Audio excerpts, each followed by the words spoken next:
La Sociedad Dominica de Medios de Comunicación, Sodomco, presenta A Pensar Más con Rosa María Palacios.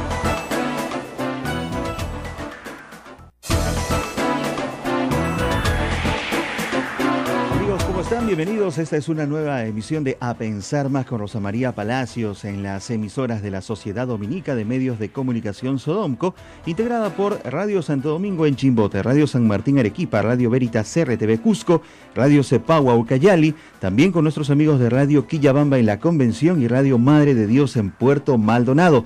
Radio Santa Rosa es nuestra anfitriona en Lima, ciudad capital, y desde ahí estamos transmitiendo en estos momentos este programa. Recuerden que también estamos en vivo por medio de Radio Santa Rosa en la página, en fanpage de la radio, en Facebook Live, esta señal que nos permite integrarnos con el mundo entero, no solamente con el audio. ¡Qué miedo! También con el video. Hay que tomar postura.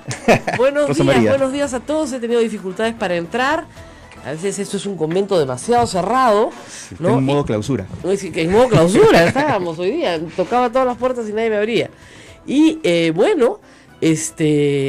estamos de mañana con lluvia, me estaba empapando afuera, lloviendo pero gotones, esa lluvia de verano de gota grande, ¿ya? Y yo tocaba la puerta y me seguía mojando, y tocaba la puerta y me seguía mojando, parecía película, de verdad. ¡Déjenme entrar al convento! Es una cosa espantosa. En fin, tenemos varias novedades. Quiero empezar con un descubrimiento de José Alejandro Godoy, que se va a retirar del periodismo por un tiempo para trabajar en el sector público, pero que se despide con una cosa muy curiosa hoy. Tú sabes que en el año 2008, nuestro entonces presidente, el señor Alan García Pérez, tenía, el deseo de plasmar pues su visión del país, ¿no?, en un libro. Y hizo una larga entrevista con Carlos Spa y el libro se publicó. Muy bien. Este hermoso libro fue auspiciado por...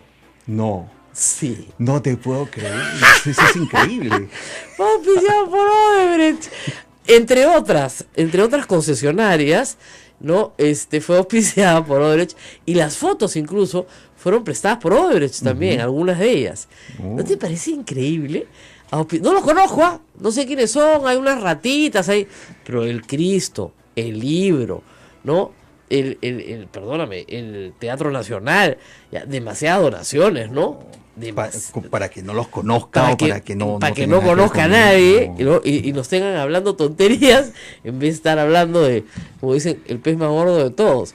Tremendo libro, y rojo, bien bonito con su pensamiento, el perro lolterano, China, toda la... Pero ves atrás, auspiciadores, Odebrecht. Y lo que es curioso es que, que nadie se ha acordado de estas cosas, pero José Alejandro Godoy, que es un busquillas con los libros. Qué bravo, ¿ah? No, qué trompe, ¿no? Sí, se comenzó a ver, ¿quién auspició esto? ¡Anda! Lo cual confirma una hipótesis que tiene que ser válida para todos. Es decir, si Odebrecht era una persona jurídica respetable en el 2008, ¿por qué no le podía dar plata a la campaña de Humala en el 2010? ¿Te das cuenta? Claro. O sea, porque era para que haya lavado de activos, y eso hay que explicarlo 100 veces, tú tienes que recibir dinero de un mafioso a tiempo completo, que tú sabes que es mafioso a tiempo completo, y que además le vas a lavar el dinero para que luego él se beneficie de la lavada. El mafioso no te da la plata para que te la quedes tú. El lavado no es el regalo de un dinero. El lavado implica que hay una devolución del dinero transformado dentro del sistema financiero. Y a mí me hace una gracia, porque ya no saben qué delito buscarle a los Humala, ¿ya? Entonces dicen, defraudación tributaria. ¿Saben qué, chicos? Tengo una mala noticia, fea, ¿no? Si el delito se perpetró en el 2010, supongamos que fue un delito de 2010, porque no declararon y lo usaron en su favor, estamos en 2017, hasta que los procesen, 2018. Prescribió, pues, 8 años prescribe. O sea, tributariamente a ti no te pueden revisar de 4 años para atrás. Claro. Máximo la extensión es de 6 años para atrás. Entonces, no hay forma tampoco. Ya pasaron 7 años. Eso es en el caso de tributario. Bueno, que no hay, olvídense, ¿no? Ya no saben por dónde jalar la pita. Y a mí me gustaría también que mucha gente vaya presa, ¿no? Pero si vamos a jalar la pita para unos, jalemos la pita para todos, ¿no? Y con celeridad, ¿no? Claro, entonces, por ejemplo, yo volvería a hacer una auditoría con un perito no aprista, por ejemplo, de los bienes de Alan García, por ejemplo, ¿no? Y de sus esposas, parejas, hijos, etcétera, para considerar si ahí hay una apropiación indebida de dineros del Estado, transformada en un delito que se llama enriquecimiento ilícito, ¿no es cierto? Y que no lo tenga que revisar el fiscal de la nación, porque ya no tiene privilegios, sino cualquier fiscal. A ver, entonces ahí veremos si los signos exteriores de riqueza de Alan García son indicio o no. También me gustaría que los paraísos fiscales que tienen cuentas que todavía no se han identificado, entonces se diga exactamente, ¿no es cierto?, cuál es la titularidad de estas cuentas que hay en paraísos fiscales, que hasta ahora no sabemos de quiénes son. Igual, tanto para Alan ¿no? García como para Ollanta Humala, y bueno, Alejandro Toledo, que ya per se está hundido. Claro. Pero acá les mando en Twitter, desde el tercer piso, libros con historia, segunda parte. Otro texto de Alan que estará en el candelero. Qué gracioso, ¿no es cierto? Odebrecht auspiciando, bien, otras también, pero ahí bien bonito. Perú Visión, su visión del Perú. Una cosa macanudo. En fin, es hoy el Día Mundial de las Enfermedades Raras. No quiero que se me pase esto porque creo que a veces estos días son buenos para levantar conciencia de ciertas cosas que están frente a nosotros y que no vemos. Hay un sector de peruanos pequeño que tiene enfermedades muy raras. Algunas se les conoce como enfermedades huérfanas, porque son tan extrañas que ni siquiera hay mucha investigación científica sobre ellas, ni tampoco se ha desarrollado curas o tratamientos para este tipo de enfermedades que suelen ser crónicas. Así que un saludo, digamos, solidario a todas las familias, sobre todo, que tienen que cuidar a pacientes con enfermedades raras y que son pacientes cuyo costo de cuidado es muy alto y por los cuales el Estado casi no hace nada. Entonces aquí las familias son las que se cargan al hombro, ¿no es cierto?, el costo de estas enfermedades, que además muchas veces, incluso dentro de los seguros privados, no están cubiertas. Entonces es complicado. Ahora, nuestro país tampoco está preparado para la investigación de este tipo de enfermedades. No, pero sí puede colaborar muchísimo con la investigación de estas enfermedades. ¿Cómo? Porque tiene a las personas que las tienen. ¿Te das cuenta? Habiendo tan pocas personas en el mundo con determinada enfermedad, justamente las personas que tienen enfermedades raras son ellas sujetos de investigación. Entonces, al tener los sujetos de investigación en el Perú, tú puedes perfectamente trabajar con el MINSA y con programas de desarrollo en el mundo. El problema es que no se investiga ni siquiera en el resto del mundo. Sí, porque son muy raras, pues. Claro. Entonces tienes una enfermedad que afecta a 10 personas en el mundo, o a 15 personas en el mundo, ¿no es cierto? Ya, supongamos a 50 personas en el mundo. Es bien difícil, ¿no es cierto?, que un laboratorio invierta miles de millones de dólares en encontrar una cura para esas 50 personas. Es una tragedia, pero es así. Entonces, y nadie está libre de eso. Nadie está libre. Las enfermedades raras son genéticas, se manifiestan como efectivamente una rareza de la naturaleza y finalmente, como son raras, se quedan solas, ¿no es cierto? Y a veces tenemos familias muy muy pobres, reitero, que no tienen ni siquiera acceso a salud, que tienen que correr con todos los gastos del cuidado de una persona con una enfermedad rara. Vamos a dar otra noticia importante también. Ayer me han dicho bruja, adivina, de todo, pero no soy bruja ni adivina, ¿ya? Sino que explico lo que el sentido común indica. Es decir, era clarísimo que con la caída de las acciones en la bolsa de Nueva York de Graña y Montero, alguna acción tenía que tomarse. En las grandes empresas del mundo, cuando esto sucede, los responsables son el directorio y la gerencia general, y otras gerencias a veces, ¿ok? Entonces, el primer acto que se tiene que hacer es sacar a esas personas, o a esas personas renunciar como se ha hecho, para dar una sensación de confianza a los inversionistas institucionales, que son bastantes en Estados Unidos y tienen un porcentaje bastante importante de la empresa, y señalar que no tienen ninguna no van a empañar, digamos, la conducción futura de la empresa por actos de corrupción que ellos niegan, pero que se les imputan. Entonces ayer renunció José Graña, Hernando Graña y Mario Alvarado a la gerencia general. Obviamente eso es una empresa familiar, pero lo que se suele hacer en la asamblea de accionistas, que creo que es hoy o en estos días, es nombrar a directores independientes, ¿no es cierto?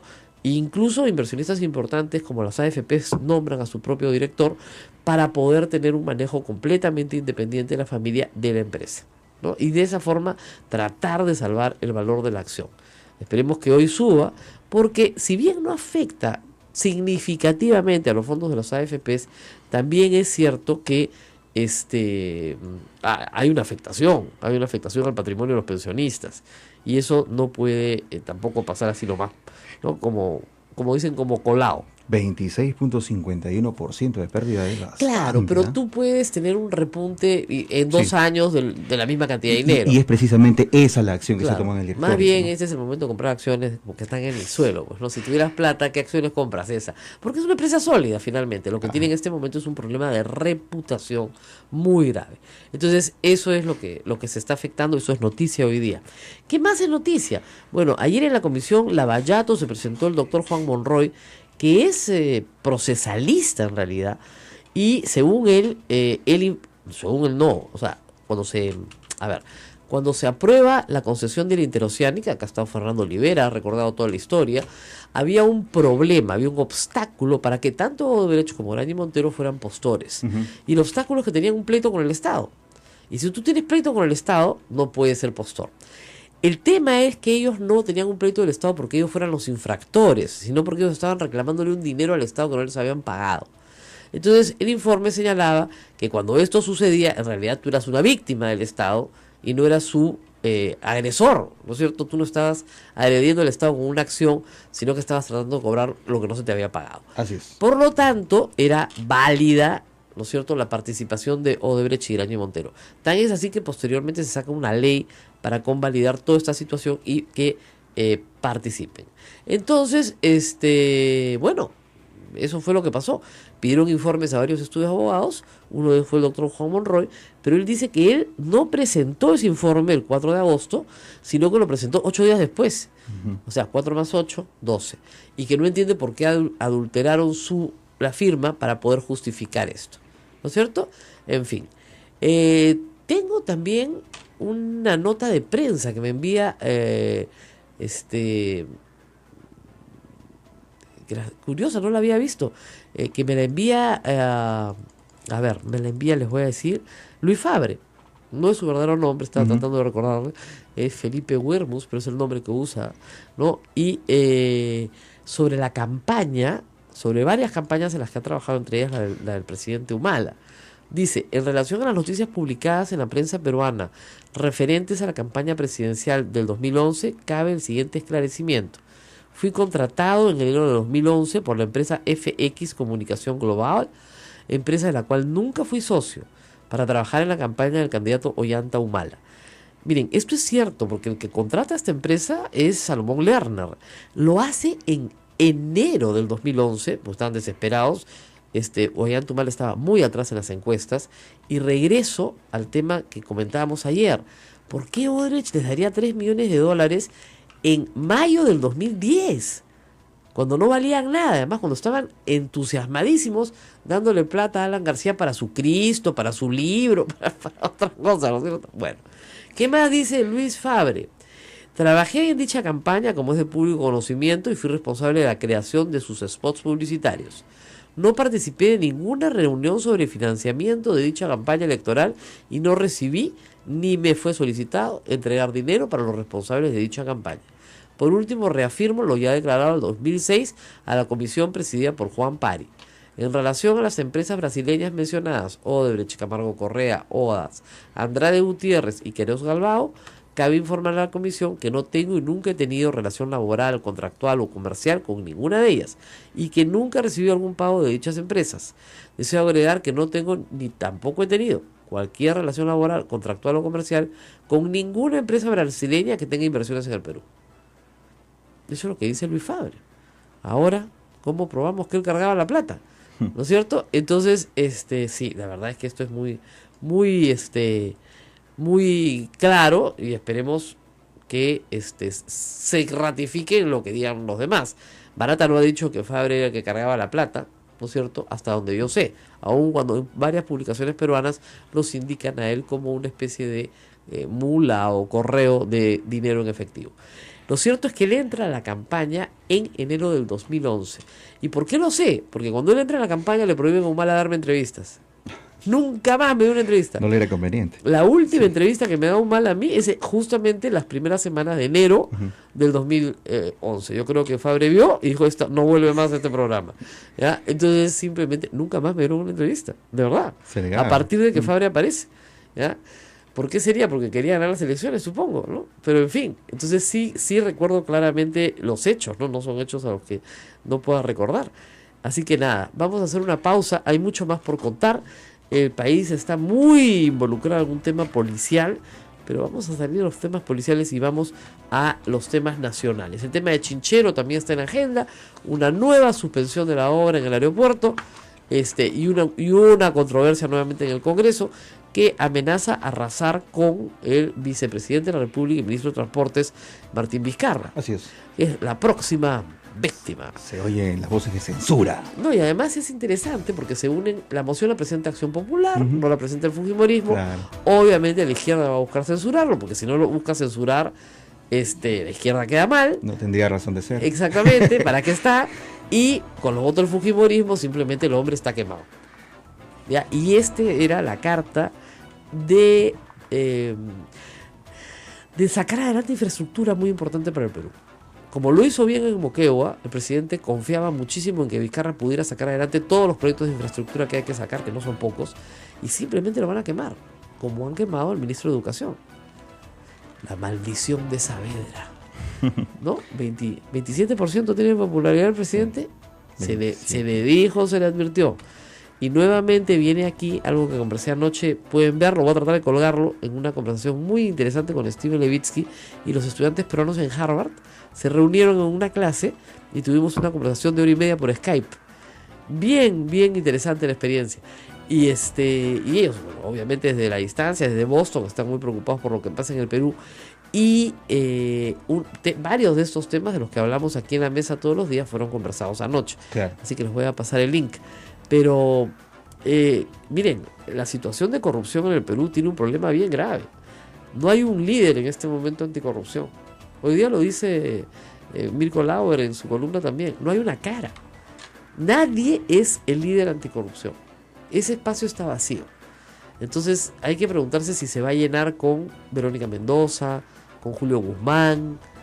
No se puede llenar con ninguno del elenco estable. El elenco estable pues está quemado, sí, ¿ya? Pues. Y Keiko Fujimori no puede abanderar la lucha contra la corrupción porque, digamos, el movimiento antifujimorista simplemente no se lo va a permitir, pues. Es ridículo. Entonces, ¿quién va a hacer la cara? Debería ser el presidente de la República. Y sin embargo, su cercanía a Toledo, el premierato, haber sido ministro de Economía, lo tiene contra la pared. Entonces, eso lo único que hace es bajar y bajar y bajar y bajar las encuestas. Tremendo. Si el presidente llega a 10% de las encuestas, con un país que no lo quiere ver, ¿no es cierto?, con ministros censurados, ¿qué va a pasar? ¿Quieren que les cuente lo que va a pasar? Ya saben, ya se los he contado. Vamos a la pausa y volvemos. Esto es A Pensar Más con Rosa María Palacios. Sodomco, Sociedad Dominica de Medios de Comunicación.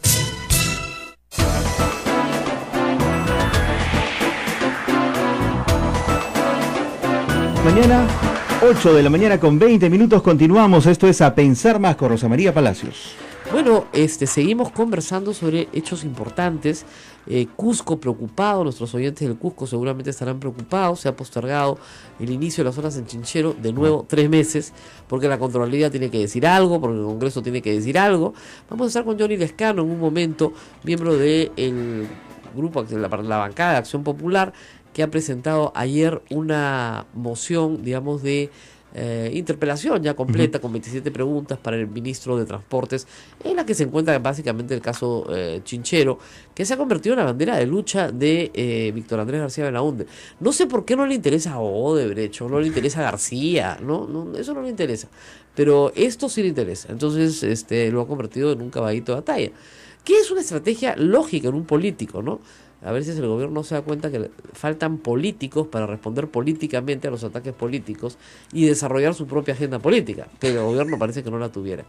Tú me contabas ayer de un escándalo en el Congreso. Sí, pero escándalo, en todo caso algo que tenía, que era ya visto, ¿no? La Comisión de Ética nuevamente hizo de las suyas. Luz Salgado y Kenji Fujimori librados de denuncias que podrían ser consideradas, si no fueran ellos, sino otra parte de la política peruana, gravísimas, ¿no? Éticamente incorrectas. Totalmente. Miren, esa comisión hay que cerrarla, por una razón muy sencilla, práctica. Si son 72 fujimoristas, ¿ustedes creen que algún fujimorista va a recibir alguna sanción por razones éticas, no criminales ni delictivas, éticas? Ninguno, pues. Entonces, ¿para qué tienen esa comisión? Mejor que el señor Segundo Tapia, que la preside, se jubile nomás y ya está, ¿no? Claro. Y las faltas criminales se procesan como siempre se procesaron. Ahora hablamos de compra de computadoras donde aparentemente se han dado situaciones de corrupción. Por ello y por mucho menos censuraron a un ministro. Que pasen al Poder Judicial. Claro. Que pasen al Poder Judicial, pero ahí van a agarrar a toda la administración, pero no a Luz Salgado. ¿Ya? Eso es lo que va a pasar. Y en el caso de Kenji, miren, eso de que en su semana de representación se fue al Cusco, es una estrategia que él tiene contra su hermana. Entregar obsequios, claro. Entonces, si su hermana ha decidido perdonarlo, bueno, pues ha decidido si su hermana ha decidido castigar, ¿sabe que si su hermana o sea, Keiko Fujimori es lo suficientemente astuta para saber que si castiga a su hermano para hacer eso, lo convierte en un héroe nacional? Y eso es exactamente lo que no quiere hacer. Porque él lo que va a decir es: estoy castigado por servir a mi pueblo. Entonces, fatal. Y estoy castigado por la mayoría que mi hermana maneja por castigar a mi pueblo. ¿Ustedes creen que va a permitir eso que con Fujimori? Ni hablar, pues tan tonta no es. O por lo menos sus asesores, Ana Vega, Pierre Figari, tan tontos no son. Entonces la orden es a Kenji nada, justamente para no hacer de él un héroe nacional. Porque de lo que se lo acusa es de repartir cosas durante su semana de representación. Pero si esto no tiene sanción, simplemente lo va a seguir haciendo. Así es. Sin ningún problema, ¿no? Así es. Bueno, la otra cosa que también pasó ayer en el Congreso que a mí me llamó muchísimo la atención fue que Mauricio Mulder quiere denunciar constitucionalmente al congresista Juan Pari, que lo único que ha hecho es hacer su trabajo, ¿no es cierto? ¿Y por qué? ¿Por qué lo quiere? Porque dice que ha ocultado información. Ya, no ha ocultado información, le ha entregado toda la comisión que está viendo la Vallato ahora. Que no sepan leer o que no se sienten a revisar papeles es otra cosa. Entre la información entregada, se pidió a distintos bancos del país información sobre ciertas personas. El Banco de Crédito, no la Unidad de Inteligencia Financiera, entregó bastante información sobre cuentas de Pedro Pablo Kuczynski y los movimientos que éstas tenían. Ya se ha explicado que todos esos movimientos son lícitos y todos esos movimientos están explicados en la declaración jurada de Pedro Pablo Kuczynski. O sea, no hay nada ilícito ahí. Claro. Entonces le quiere hacer una acusación constitucional por un documento que no tiene nada ilícito, pero que no declaró. Lo que él dijo, esa información llegó cuando estábamos con el informe cerrado. La lacramos y la entregamos al Congreso para la siguiente comisión. Porque ni siquiera la bancada del señor Mulder quiso votar el informe Pari. Así que si ni siquiera quisieron votar el informe Pari, no se pase, pues qué acusación. No hay derecho moral para pedir nada. Sí, ¿no? Pues. Entonces tú dices, oye, ¿qué le pasa a esta gente? ¿Qué les están dando de comer? ¿Cuál es el rancho en la cafetería del Congreso? Por Dios. No todos se acusan, yo te acuso, tú me acusas. Han convertido el Congreso en una comisaría bamba, ¿no? Porque si hubieran acusaciones que tuvieran sustento sería interesante. Pero no hay nada ahí, ¿no? Entonces te voy a meter preso, señor Juan Pari. Juan Pari se ríe, pues, y dice: lo que tiene miedo el señor Mulder es lo que yo voy a contar ante el fiscal sobre Alan García. Eso es lo que le da miedo. Que se tranquilice nomás. ¿Por qué? Porque efectivamente la comisión de Juan Pari y luego IDL Reporteros, ¿no es cierto?, recogen una información importantísima de tráfico de dinero en efectivo el 2007 en el Perú. Tráfico que se realiza a través de testaferros que están perfectamente identificados. Y tráfico que se realiza hacia cuentas en el exterior, en paraísos fiscales, que hasta ahora no pueden ser descubiertas la identidad verdadera del propietario de esas cuentas. Lo cual ayudaría a llegar al final, ¿no es cierto? Claro. O sea, discúlpeme, en el año 2007, ¿quién gobernaba el Perú? Alan García, ¿no? Si había tráfico de coimas, ¿para quiénes eran? Para los que estaban en el poder, ¿no es cierto? Los funcionarios que tenían poder de decisión. Ya, de eso no quiere hablar Mauricio Mulder, ¿no? Cada uno quiere hablar de lo que le provoca y quiere meter a Juan Pari preso por no presentar una información que sí presentó y que está en un sobre lacrado entregado a la comisión siguiente. Y que es el sobre que utilizan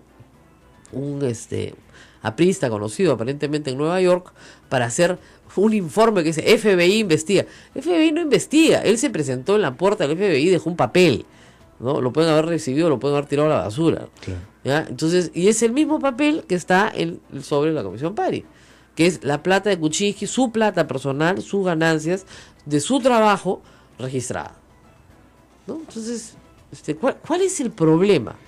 ¿No es cierto? Es increíble. Me están diciendo que han borrado del dial de AM. O sea, ¿por qué me han borrado el dial de AM? Aquí en Lima, porque el problema solo es en Lima, hay un inconveniente técnico, digamos, de consideración con la planta de amplitud modulada. Es decir, no está funcionando el transmisor o la antena por un tema eléctrico. Es por ello que no estamos saliendo en Lima en la banda de amplitud modulada. Nuestros oyentes nos están escuchando por medio del streaming, que es la transmisión en vivo por internet y por el Facebook Live, y también a través de lo que se graba en Sodonco. O sea, que del resto del Perú sí nos escuchan sin ningún problema. Sin ningún problema. En las bandas AM y FM. Y en las FM que tenemos de los demás, de las redes, de las demás radios afiliadas a Sodonco. Así es. Pero por AM también nos escuchan en todo el Perú, pero no en Lima. ¿Cuándo vamos a arreglar el problema? Ese es el tema. Están justo los ingenieros viendo eso, la solución aquí en Radio Santa Rosa en Lima. Estamos en la FM en los 105.1, eso sí, en Lima Sur. Pero la amplitud modulada sí tiene un problema en estos momentos. Uy, señores, esto va para largo, ¿ah? Pero miren, este convento tiene 500 años y no se ha caído. Y esta radio tiene 58 años y seguimos aquí. Así que tranquilos porque va a haber una solución. Mientras tanto, todo se puede solucionar. Oye, me dijeron ayer que esta conversación, por ejemplo, con los muchachos de la Universidad de Harvard, la han escuchado 20.000 personas. 20.000 personas, sí. Wow, es bastante. Live. Es bastante. ¿Ya? Y yo ni siquiera la había publicado, ¿eh? O sea, es impresionante lo que se puede hacer a través de estos medios alternativos de comunicación. Lo transmitieron vía Facebook. Sí, Facebook. Claro, eso es inmediato. Inmediato. Entonces, tenía gente de fuera que me decía, pucha, son las 3 de la mañana acá, pero me he quedado pegado. ¡Qué suerte, caramba! Y lo bueno de eso es que luego de esa transmisión en vivo queda grabado todo el contenido, ¿no? Y ahora lo voy a colgar más tarde. Entonces, eso creo que va a ser interesante para los oyentes. ¿Ya tenemos nuestras comunicaciones? Todavía. Johnny Lescano siempre se queda dormido cuando lo llamamos. No contesta, está tomando desayuno, está comiendo pan con chicharrón, tiene la boca llena, no sé. Pero el asunto es que siempre que quedamos, algo pasa. Vamos a tratar también de estar desde Honduras con Julio Arbizú, que es, como ustedes saben, abogado. Él trabaja ahora actualmente en Honduras, ha sido procurador anticorrupción. Tiene muchas cosas que contarnos sobre, obviamente, lo que puede pasar con los implicados. Yo reitero, porque yo creo que es bien importante, hasta ahora el señor Barata tiene 4 acusaciones, si ustedes quieren, para ponerlas en orden. Primera acusación, contra Toledo. La primera acusación, discúlpeme, fue contra la banda del MTC. Okay. Caso en el cual los implicados están detenidos, todos, en Lurigancho, ¿no es cierto? Incluso hay la esposa de uno del señor Cuba, también detenido, la pareja si quieren. Todos están detenidos, ¿no? Todos los que tenían orden de captura internacional se han presentado. Muy bien. Estas personas tienen cuentas a su nombre en Andorra. Barata dice que se les entregó el dinero existe, el dinero está, en algunos casos ni siquiera se ha movido de estas cuentas en Andorra. Según la declaración del Departamento de Justicia de los Estados Unidos, esa obra, el Metro de Lima, tuvo una coima de por lo menos $9 millones. Solo se han encontrado 2,5, faltan 6,5. Esa es la situación. Segundo acusado, Toledo, $20 millones. Le han encontrado ya $9 millones que se pueden trazar a través de Maiman, ¿ok? Pero además tiene las compras en el Perú, que no puede justificar. Entonces es un caso más o menos redondo y claro. Hay cuentas, hay plata, hay depósitos, hay testaferros, hay todo, ¿no? Redondo. Los dos primeros casos redondos, Toledo con orden de captura internacional, que todavía no puede tramitar el juez hasta ahora. Eso es increíble, el juez federal no puede tramitarlo porque la burocracia peruana no logra hacer que se tramite. Se les escapan las tortugas, la verdad. Y la acusación 3 es contra los Humala. Yo le di $3 millones a los Humala en mayo del 2010, lo cual es extraño. Se puede probar la presencia de Barata en el Perú, porque además vivía en el Perú, etcétera, todo eso, incluso reuniones, pero $3 millones en efectivo, ¿no es cierto?, en maletines, porque estaban urgidos por la campaña. La campaña no empieza hasta enero del 2011, en realidad. ¿Por qué les entrega $3 millones antes? Dicen, no, es que era para sus gastos personales, para dárselos a otras personas. Ya, eso lo tiene que probar un fiscal. A ver, prueba pues. Ese es el problema. Yo no conozco un caso en que se haya probado lavado de activos de esa manera, ni defraudación tributaria. En ninguno de los dos casos. Y por esas dos razones no van a tener prisión preventiva, pues. Por más que Perú 21 pegue de gritos y Panorama haga el reportaje 150.000 sobre las mismas cosas, las agendas y las agendas. Eso no se arregla así. Se hubiera arreglado si es que hace más de 2 años o 3, cuando se dijo esto tiene que ser penalizado, ¿no es cierto? No se hizo. ¿Ok? Esto tiene que hacerse de otra manera, ¿no es cierto? Esto tiene que hacerse con la intervención del Congreso y hasta hoy no se hace. Y el caso número 4 es el caso de Agraña y Montero, donde se dice sí, ellos sabían, ¿no es cierto? Sabían. Pero saber es muy distinto a decir en la cuenta tal pusieron tanta plata, sabían y compartieron los gastos, pero no han dado tampoco ninguna información. Complicado, ¿ah? En el caso 3, Humala, y en el caso 4, Agraña y Montero, Barata no da detalles. Sin embargo, en el 1 y el 2 están llenos de detalles. Entonces, o están dándonos la información a cuentagotas, que eso es lo que yo supongo, o están esperando que los implicados mientan ante el fiscal para además acusarlos de algún tipo de falsedad. Claro. Supongo. Es un truco viejo. Vamos a una pausa y volvemos. Esto es A Pensar Más con Rosa María Palacios. Sodomco, Sociedad Dominica de Medios de Comunicación.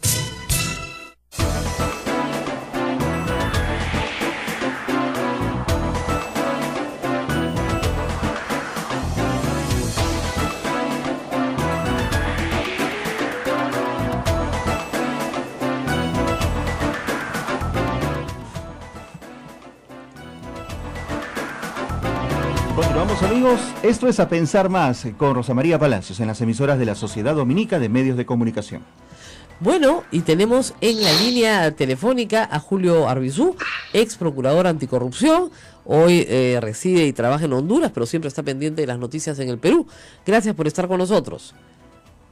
Buenos días, Rosa María. Un gusto conversar contigo. Bueno, como siempre. Empecemos por la actuación de la Fiscalía, que a mí me preocupa bastante. Un convenio secreto con Odebrecht no se ha hecho público en la primera semana de enero de este año. Supuestamente un magnífico convenio porque les da dinero, porque les da información, pero no se conoce más detalle.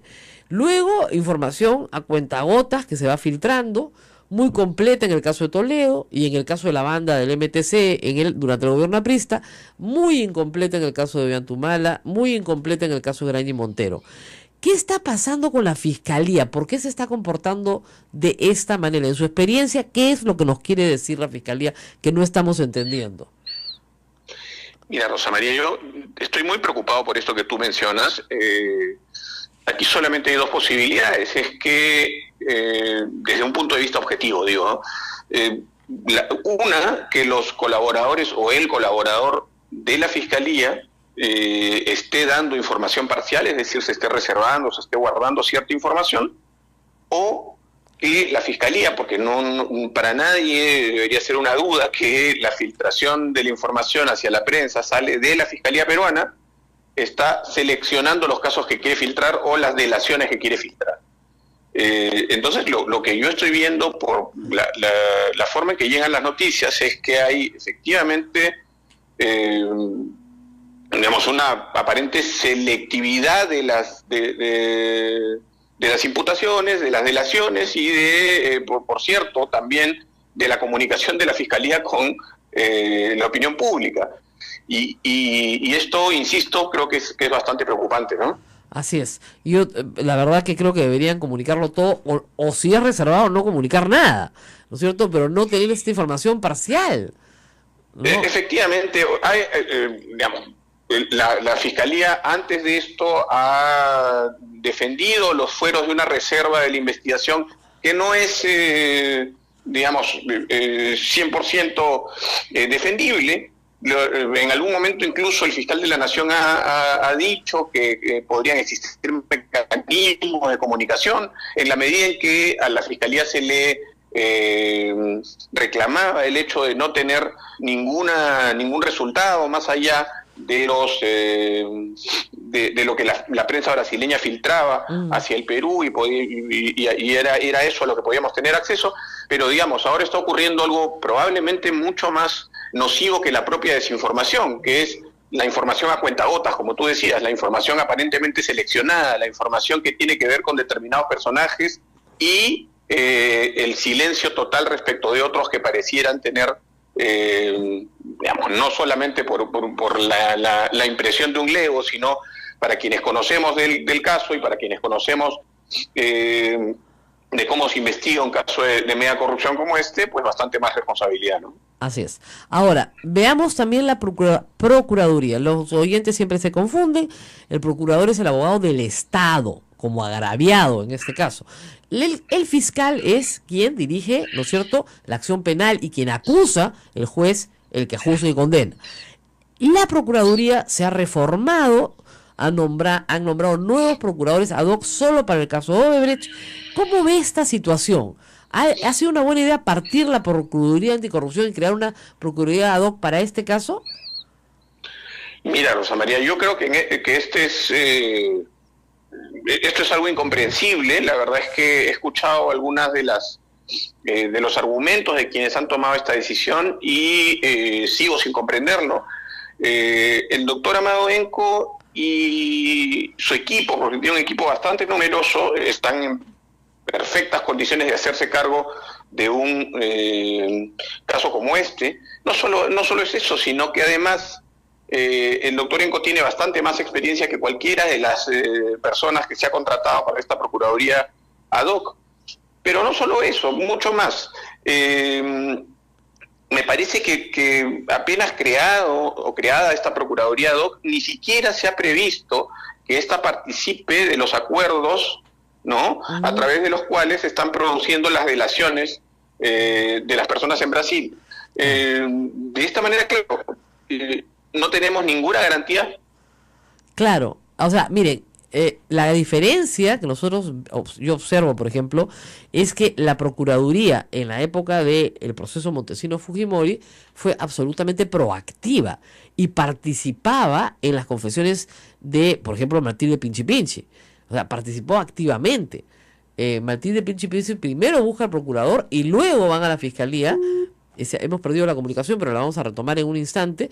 Y hay esta permanente proactividad de la procuradora. Ahí estamos en la conversación. Hola, Julio, estamos ya nuevamente conectados contigo.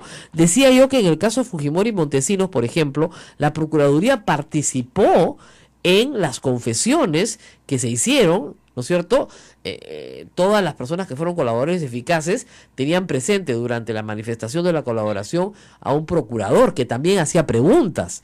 Ya, eso en no todas, exactamente. En todas, Rosa María. Así es. Te lo dice alguien que además participó en esos procesos. Yo era abogado de la Procuraduría de Fujimori y Montesinos en ese entonces y sé perfectamente, porque así debe ser además, porque así está previsto en la ley, que la Procuraduría debería participar de estos acuerdos, por supuesto también en la toma de declaraciones, pero estoy hablando de todo el íter procesal del acuerdo. Claro. Y sin embargo aquí no hay ninguna participación de la Procuraduría y eso es sumamente preocupante, insisto, porque no conocemos, como tú decías al inicio, cuáles son las decisiones que se están tomando alrededor de los colaboradores y cuáles son efectivamente las materias de esa colaboración. Así es. Otra cosa que me preocupa es que los colaboradores aquí parece que se conocen o los conocen todos, ¿no? Claro.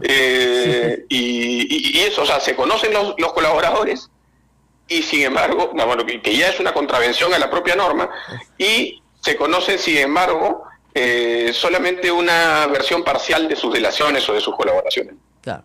Ahora, hay una cosa interesante, ¿no es cierto? Los fiscales peruanos están yendo a Brasil a escuchar durante horas a Barata, a interrogarlo, no acompañados de la Procuraduría, que es la abogada del Estado y que debería estar presente para velar por los intereses del Estado. Entonces ahí yo creo que hay una primera transgresión de la Fiscalía a la norma y una falta de proactividad de la Procuraduría Anticorrupción. Y claro, el procurador Amado Benco ahora dice, bueno, si han creado esta otra Procuraduría, que las doctoras se ocupen. Entonces no está asistiendo una parte importante del proceso a estas. Y dos, como tú dices, no conocemos el acuerdo de la empresa persona jurídica Odebrecht, que hay un acuerdo con la Fiscalía, y tampoco conocemos el acuerdo de Barata con la Fiscalía, porque tiene que haber un acuerdo de Barata con la Fiscalía, y además ese acuerdo tiene que ser llevado a un juez, para que ese juez lo califique, le dé un número, un código secreto. Sí, ¿no? es verdad, Rosa María. Otra cosa, y eso hay que aclararlo, es que el señor Barata no es en este momento un colaborador eficaz. Tampoco es un delator en el sentido formal del término, es decir, es un aspirante a la colaboración eficaz. Y estas versiones que puede estar entregando tienen que ser necesariamente corroboradas o sometidas a un cruce con otro tipo de informaciones. Tú bien sabes que no basta, ni siquiera en el marco de un proceso de colaboración eficaz, la delación o la incriminación de un sujeto si no ha sido debidamente corroborada y, como tú decías, además aprobada esa colaboración por un juez. Claro, nada de eso ha sucedido y sin embargo tenemos ya 4 acusaciones graves, 2 con detalle y con órdenes de captura, y 2 que quedan un poco en el aire porque es, sí, sabían, sí, les di, pero no hay corroboración de nada, ni de nadie. O sea, Barata tendría que presentar otros testigos de los hechos, tendría que presentar cuentas, depósitos, en fin, reparto de coimas con Gani Montero, nada de eso está. Entonces, es una situación bien extraña, incluso para la investigación penal. Yo insisto, yo creo que en la medida en que menos conocemos de este acuerdo, o preacuerdo, digamos, de esta pretensión del señor Barata a tener un acuerdo con las autoridades peruanas, más suspicacias pues podemos tener, ¿no es cierto? No sabemos si Barata, además de esa declaración, ha entregado algún tipo de medio probatorio que la Fiscalía haya podido cruzar para aseverar la verdad de su dicho. No hay que olvidarse que la colaboración eficaz requiere de 2 mecanismos de control. Uno es el control de oportunidad y el otro es el control de veracidad. Es decir, la información tiene que ser veraz, pero tiene que servirle a la Fiscalía. No puede ser una información que ya se conocía, ¿no? Claro. Y que sin embargo no ha sido corroborada. Claro. Es una doble verificación que se debe hacer antes de perfeccionarse el acuerdo, ¿no? Exactamente. Bueno, entonces estamos todos preocupados y seguimos todos preocupados. Espero que la Fiscalía escuche nuestra preocupación y que la Procuraduría también escuche nuestra preocupación, porque si la Procuraduría no participa activamente, no va a recuperar lo que tiene que recuperar, porque hay 2 clases de recuperaciones. Una es la incautación de la coima, es decir, a Alejandro Toledo hay que incautarle toda la coima recibida, a la banda del MTC toda la coima recibida, y la otra es la formulación sustentada de una reparación civil para el Estado por los daños y perjuicios causados. Y hasta ahora ninguna de las 2 cosas se ha visto. Yo no veo una actividad procesal, digamos, en búsqueda de la incautación del dinero en las cuentas encontradas a Maiman, ¿no es cierto?, o a las cuentas encontradas a Cuba. Esa actividad procesal no está.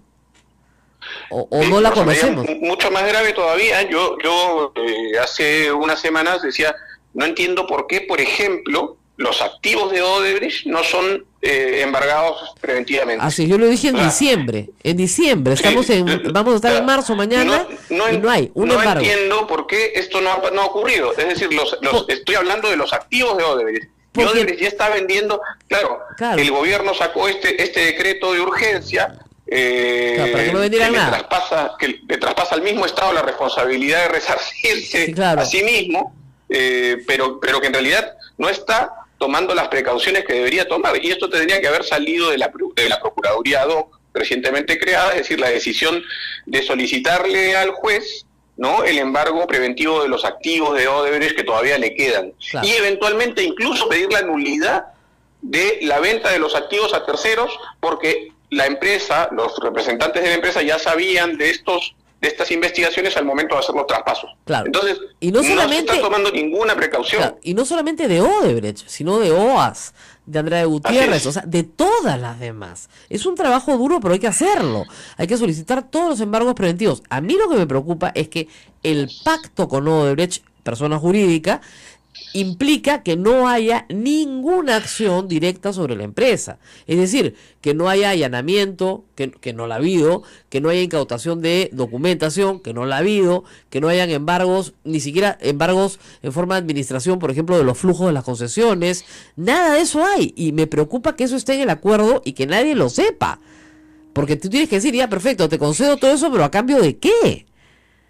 Sí, por eso es que es tan pernicioso, digamos, el silencio y la información que viene dosificada, ¿no? Así es. Bueno, muy bien, muchísimas gracias al doctor Julio Arbizu desde Honduras, donde trabaja ahora, y gracias por estar comunicados con nosotros, preocupados por estos casos. Vamos a ir a una pausa, hay mucho más en A Pensar Más, no se muevan.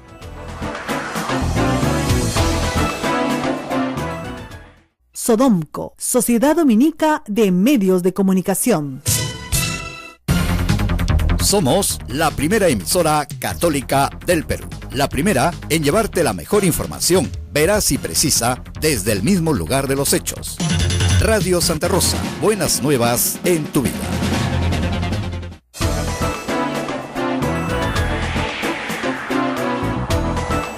8:52, esto es A Pensar Más en las emisoras de Sodomco y atendemos un poco las preguntas o los pedidos que hacen algunos oyentes, Rosa María, a través de las redes sociales. Blanca Velázquez nos dice, Rosita, please, dale un curso acelerado a PPK para que sea el líder que buscamos. Si le ayudaste en el debate, ayuda a que sea un buen líder, es lo que hoy la mayoría te agradeceríamos. Bueno, vamos a explicar una cosita.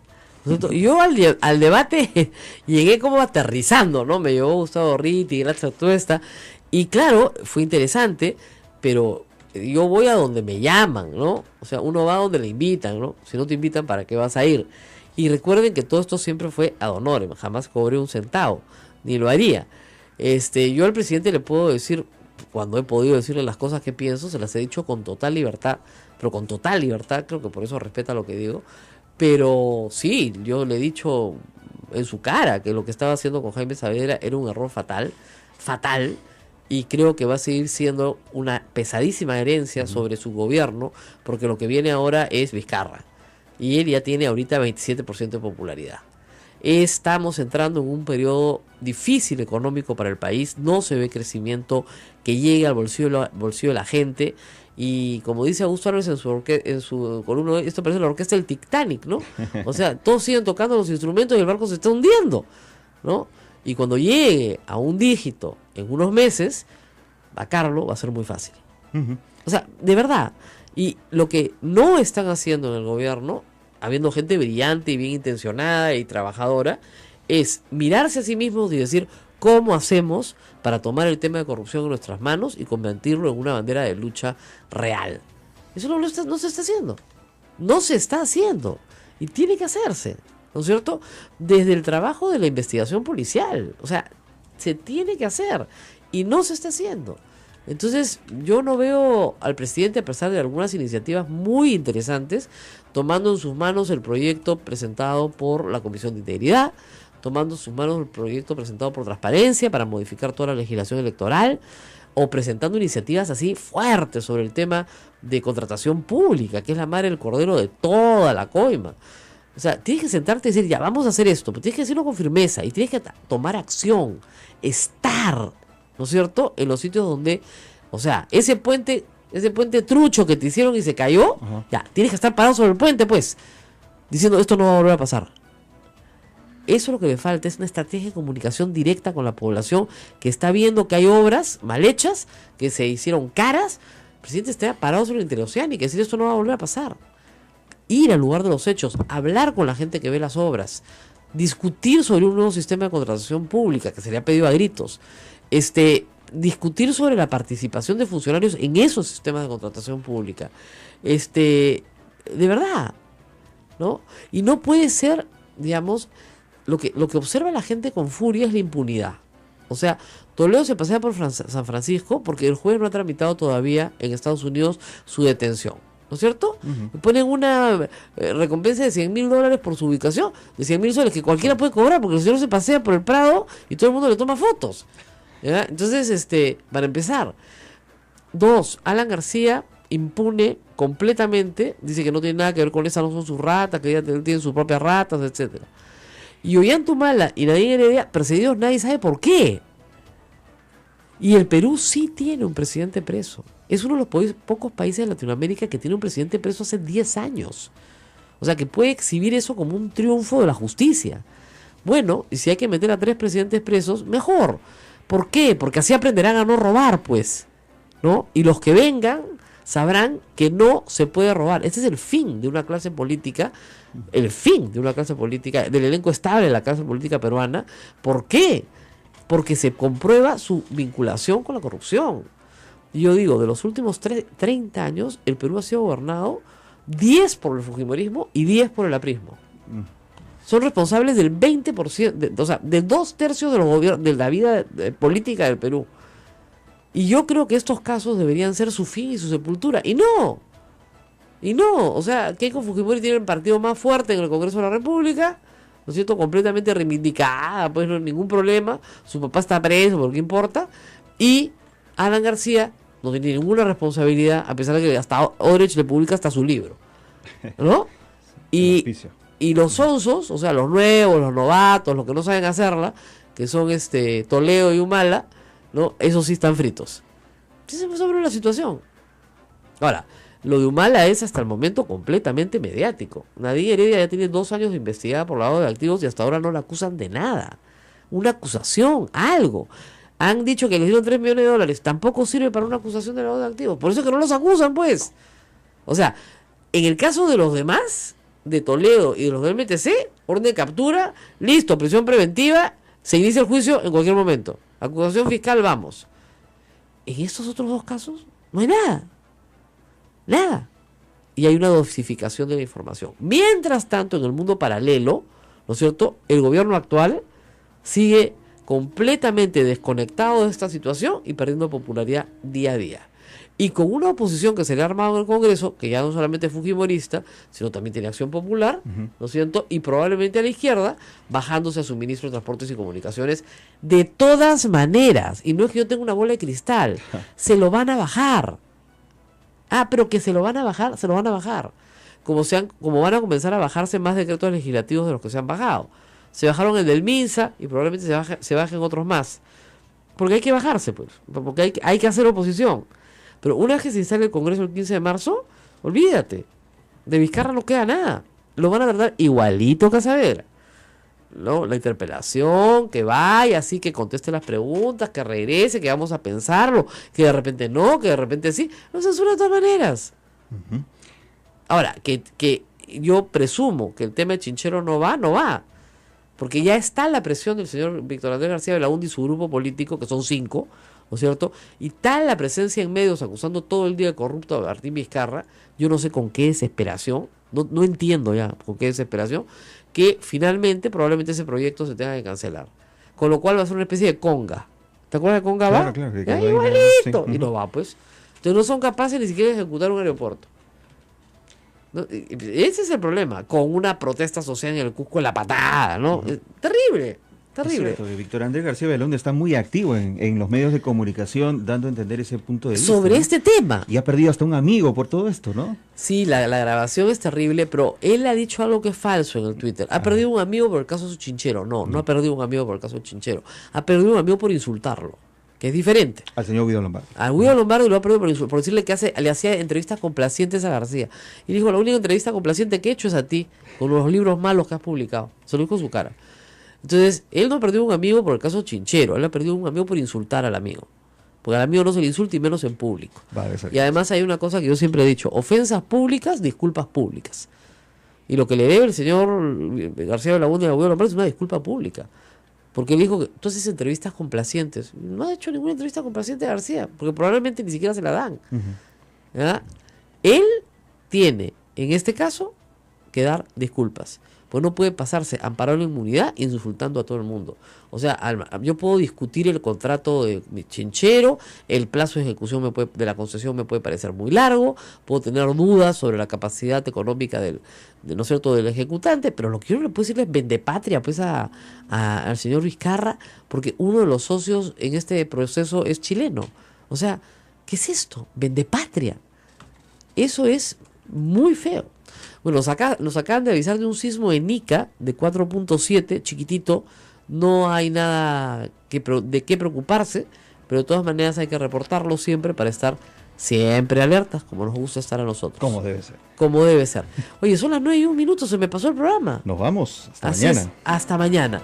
Y mañana vamos a tener mucho más, por cierto. No dejen de ver el descubrimiento de José Alejandro Godoy desde el tercer piso. ¿Ya lo tuiteaste? Claro, con ahí libro y está. todo. Sí, sí, sí. ¿Ya? ¿Cómo es que Odebrecht le auspicia el libro a Alan García de su visión? Mi visión, Odebrecht, ¿no? No los conozco, no tengo nada que ver con ellos, nunca los vi, nada los veía, ¿no? Hay tanta gente que investigar el caso García, tanta gente que investigar. No solamente es el presidente García, es todo el elenco que lo rodeó. O sea, ¿por qué el presidente de la República pone un embajador político, amigo personal, en Brasil el último año de su gestión? Díganme ustedes, explíquenme. El señor Ricardo Ibelini, amigo personal, después de haber tenido en Brasil, obviamente, profesionales, diplomáticos de carrera, ¿no es cierto?, que manejan la relación con un país muy complicado y muy importante para el Perú. Nuestra frontera más extensa es con el Brasil, ¿no es cierto? Y de repente, ¿no es cierto?, tenemos que tener un embajador político amigo personal. Eso nadie lo investiga, nadie dice nada. ¿Por qué Barata va a hablar con el señor Nava? Iba a hablar con el presidente, las 16 veces hay un grupo con el presidente y otra con Nava. ¿Qué tendría que hablar con el señor Nava?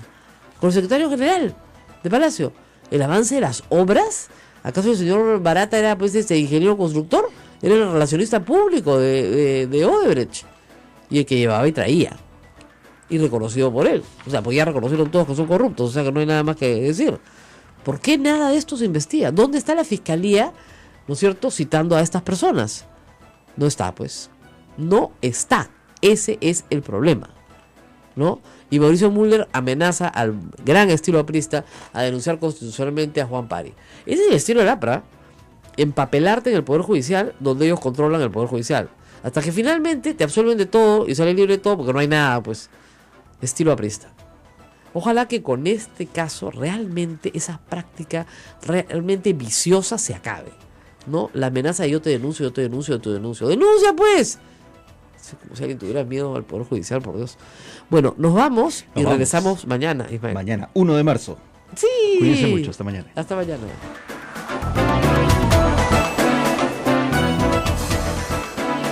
Hasta aquí, A Pensar Más con Rosa María Palacios. Este programa fue producido por la Sociedad Dominica de Medios de Comunicación, Sodomco. Primera acusación contra Toledo. La primera acusación, discúlpeme, fue contra la banda del MTC. Okay. Caso en el cual los implicados están detenidos, todos, en Lurigancho, ¿no es cierto? Incluso hay la esposa de uno del señor Cuba, también detenido, o la pareja si quieren. Todos están detenidos, ¿no? Todos los que tenían orden de captura internacional se han presentado. Uh-huh. Muy bien. Estas personas tienen cuentas a su nombre en Andorra. Barata dice que se les entregó el dinero existe, el dinero está, en algunos casos ni siquiera se ha movido de estas cuentas en Andorra.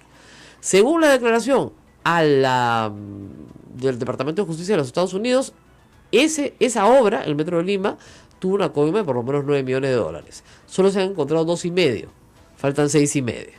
Esa es la situación. Segundo acusado, Toledo, $20 millones. Le han encontrado ya $9 millones que se pueden trazar a través de Maiman, ¿ok? Pero además tiene las compras en el Perú, que no puede justificar. Entonces es un caso más o menos redondo y claro. Hay cuentas, hay plata, hay depósitos, hay testaferros, hay todo, ¿no? Redondo. Los dos primeros casos redondos, Toledo con orden de captura internacional, que todavía no puede tramitar el juez hasta ahora.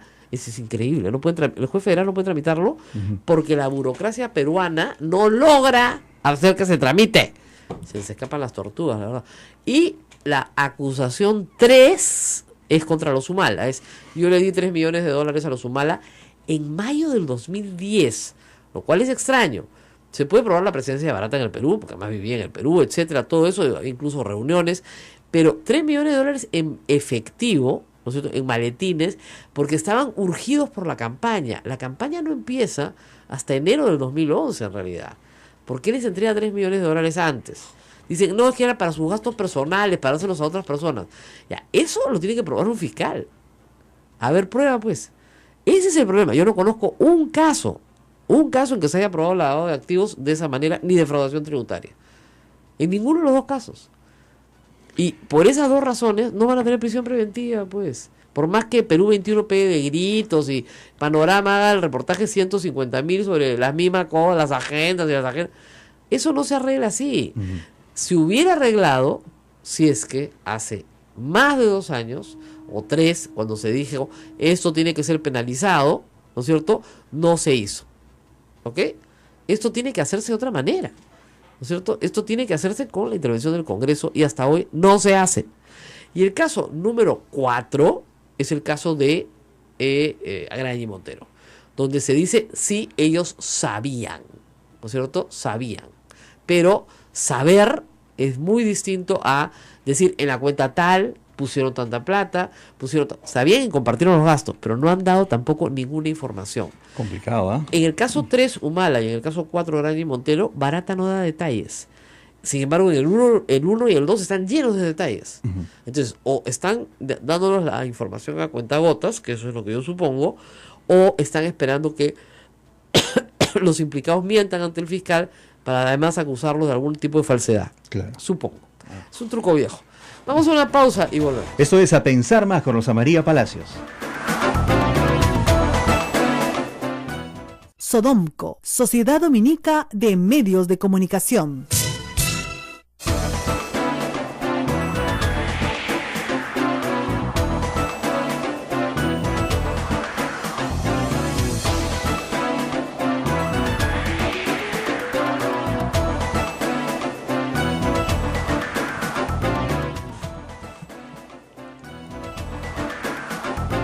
Continuamos, amigos, esto es A Pensar Más con Rosa María Palacios en las emisoras de la Sociedad Dominica de Medios de Comunicación.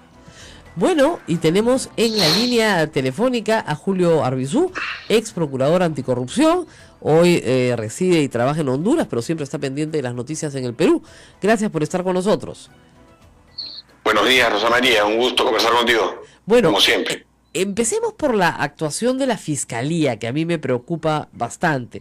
Un convenio secreto con Odebrecht no se ha hecho público en la primera semana de enero de este año. Supuestamente un magnífico convenio porque les da dinero, porque les da información, pero no se conoce más detalle. Luego, información a cuentagotas que se va filtrando, muy completa en el caso de Toledo y en el caso de la banda del MTC durante el gobierno aprista, muy incompleta en el caso de Ollantumala, muy incompleta en el caso de Agraña y Montero. ¿Qué está pasando con la Fiscalía? ¿Por qué se está comportando de esta manera? En su experiencia, ¿qué es lo que nos quiere decir la Fiscalía que no estamos entendiendo? Mira, Rosa María, yo estoy muy preocupado por esto que tú mencionas. Aquí solamente hay dos posibilidades. Es que, desde un punto de vista objetivo, digo, una, que los colaboradores o el colaborador de la Fiscalía esté dando información parcial, es decir, se esté reservando, se esté guardando cierta información, o que la Fiscalía, porque no para nadie debería ser una duda que la filtración de la información hacia la prensa sale de la Fiscalía peruana, está seleccionando los casos que quiere filtrar o las delaciones que quiere filtrar. Entonces, lo que yo estoy viendo por la forma en que llegan las noticias es que hay efectivamente, digamos, una aparente selectividad de las imputaciones, de las delaciones y por cierto, también de la comunicación de la Fiscalía con la opinión pública. Y esto, insisto, creo que es bastante preocupante, ¿no? Así es. Yo, la verdad que creo que deberían comunicarlo todo, o si es reservado, no comunicar nada, ¿no es cierto? Pero no tener esta información parcial, ¿no? Efectivamente, hay, digamos, la Fiscalía antes de esto ha defendido los fueros de una reserva de la investigación que no es, digamos, 100% defendible. En algún momento incluso el fiscal de la Nación ha dicho que podrían existir mecanismos de comunicación en la medida en que a la Fiscalía se le... Que pasen al Poder Judicial. Claro. que pasen al Poder Judicial, pero ahí van a agarrar a toda la administración, pero no a Luz Salgado. ¿Ya? Y eso es lo que va a pasar. Y en el caso de Kenji, miren, eso de que en su semana de representación se fue al Cusco, es una estrategia que él tiene contra su hermana.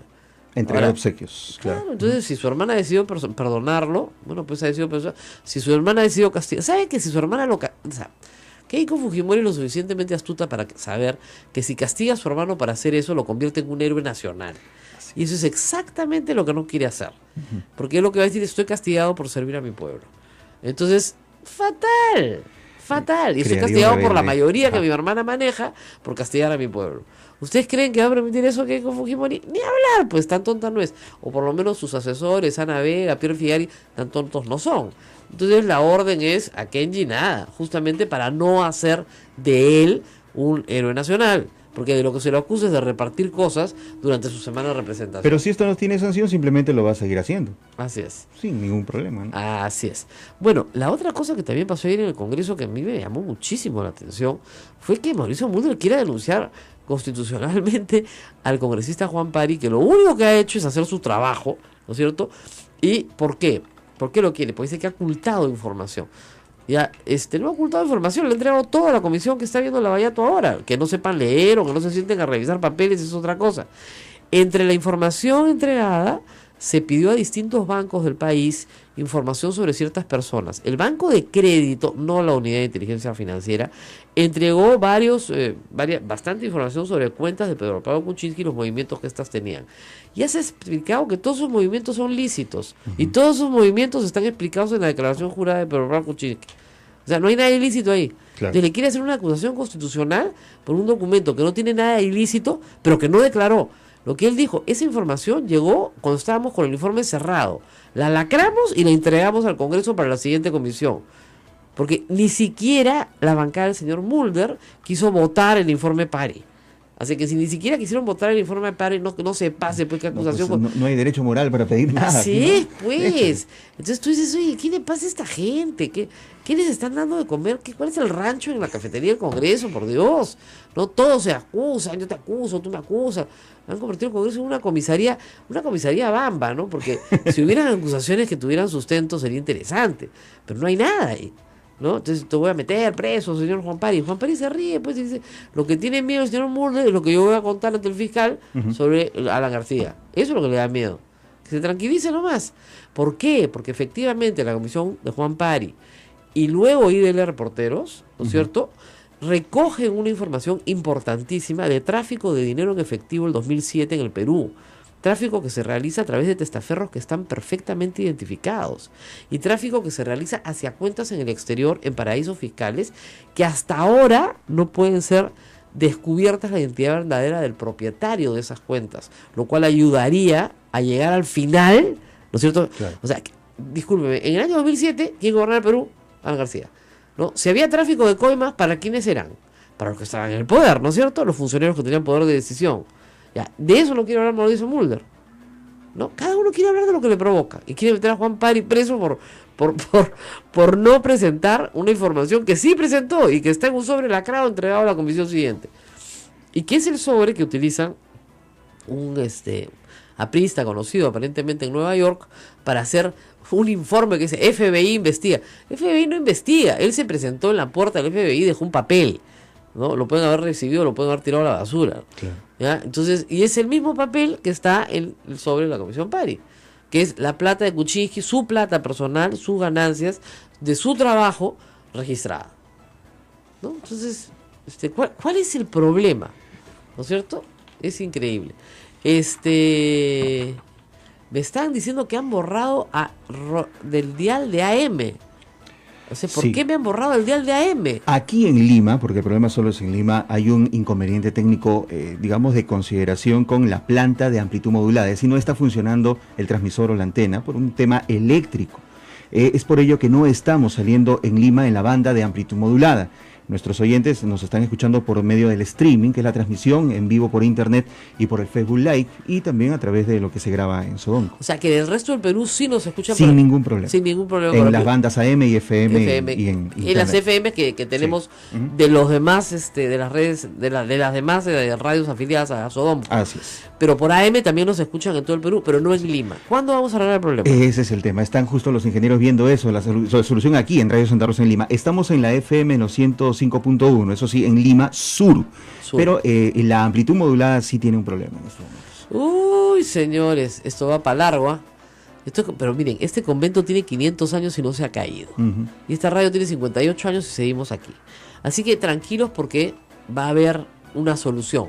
Mientras tanto, todo se puede solucionar. Oye, me dijeron ayer que esta conversación, por ejemplo, con los muchachos de la Universidad de Harvard, la han escuchado 20.000 personas. 20.000 personas, sí. Wow, es bastante. Live. Es bastante. ¿Ya? Y yo ni siquiera la había publicado, ¿eh? O sea, es impresionante lo que se puede hacer a través de estos medios alternativos de comunicación. Lo transmitieron vía Facebook. Sí, Facebook. Claro, eso es inmediato. Inmediato. Entonces, tenía gente de fuera que me decía, pucha, son las 3 de la mañana acá, pero me he quedado pegado. ¡Qué suerte, caramba! Y lo bueno de eso es que luego de esa transmisión en vivo queda grabado todo el contenido, ¿no? Y ahora lo voy a colgar más tarde. Entonces, eso creo que va a ser interesante para los oyentes. ¿Ya tenemos nuestras comunicaciones? Todavía. Johnny Lescano siempre se queda dormido cuando lo llamamos. No contesta, está tomando desayuno, está comiendo pan con chicharrón, tiene la boca llena, no sé. Pero el asunto es que siempre que quedamos, algo pasa. Vamos a tratar también de estar desde Honduras con Julio Arbizú, que es, como ustedes saben, abogado. Él trabaja ahora actualmente en Honduras, ha sido procurador anticorrupción.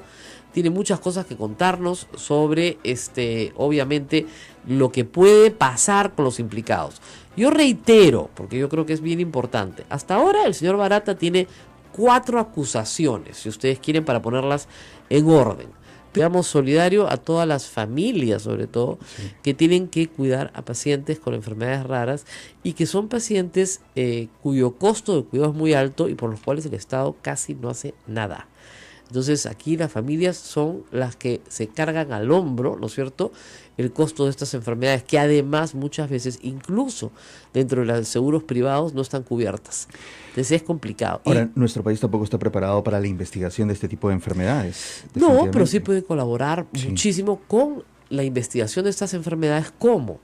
Porque tiene a las personas que las tienen. ¿Te das cuenta? Habiendo tan pocas personas en el mundo con determinada enfermedad, justamente las personas que tienen enfermedades raras son ellas sujetos de investigación. Entonces, al tener los sujetos de investigación en el Perú, tú puedes perfectamente trabajar con el MINSA y con programas de desarrollo en el mundo. El problema es que no se investiga ni siquiera en el resto del mundo. Sí, porque son muy raras, pues. Claro. Entonces tienes una enfermedad que afecta a 10 personas en el mundo, o a 15 personas en el mundo, ¿no es cierto? Ya, supongamos a 50 personas en el mundo. Es bien difícil, ¿no es cierto?, que un laboratorio invierta miles de millones de dólares en encontrar una cura para esas 50 personas. Es una tragedia, pero es así. Entonces, y nadie está libre de eso, lamentablemente. Nadie está libre. Las enfermedades raras son genéticas, se manifiestan como efectivamente una rareza de la naturaleza y finalmente, como son raras, se quedan solas, ¿no es cierto? Y a veces tenemos familias muy muy pobres, reitero, que no tienen ni siquiera acceso a salud, que tienen que correr con todos los gastos del cuidado de una persona con una enfermedad rara. Vamos a dar otra noticia importante también. Ayer me han dicho bruja, adivina, de todo, pero no soy bruja ni adivina, ¿ya? Sino que explico lo que el sentido común indica. Es decir, era clarísimo que con la caída de las acciones en la bolsa de Nueva York de Graña y Montero, alguna acción tenía que tomarse. En las grandes empresas del mundo, cuando esto sucede, los responsables son el directorio y la gerencia general, y otras gerencias a veces, ¿ok? Entonces, el primer acto que se tiene que hacer es sacar a esas personas, o esas personas renunciar como se ha hecho, para dar una sensación de confianza a los inversionistas institucionales, que son bastantes en Estados Unidos y tienen un porcentaje bastante importante de la empresa, y señalar que no tienen ninguna, no van a empañar, digamos, la conducción futura de la empresa por actos de corrupción que ellos niegan, pero que se les imputan. Entonces, ayer renunció José Graña, Hernando Graña y Mario Alvarado a la gerencia general. Obviamente eso es una empresa familiar, pero lo que se suele hacer en la asamblea de accionistas, que creo que es hoy o en estos días, es nombrar a directores independientes, ¿no es cierto?